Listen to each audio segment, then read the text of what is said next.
ராசி கட்டடத்தில் தோஷங்கள் இருக்கா அப்படின்னா கண்டிப்பாக உண்டு.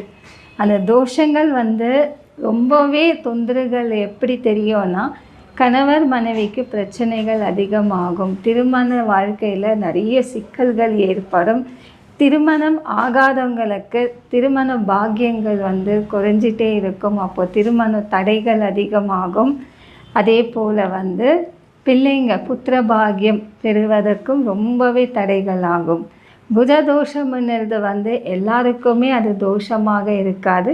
சில ராசி ஜாதகம் கட்டடம் நீங்கள் எடுத்துன்னு போனீங்கன்னு சொல்லுவாங்க, உங்களுக்கு குஜதோஷம் இருக்குது அப்படின்னு சொல்லி. குஜதோஷத்துடைய பரிகாரம் என்னன்னு பார்த்தீங்கன்னா, ஒவ்வொரு செவ்வாய்க்கிழமையும் மாயிலை பூஜை நான் சொல்லியிருக்கேன். நீங்கள் யூடியூப்பில் சித்தத்தாய் அம்மா தமிழ்னு பார்த்தீங்கன்னா அதில் தெரிய வரும்.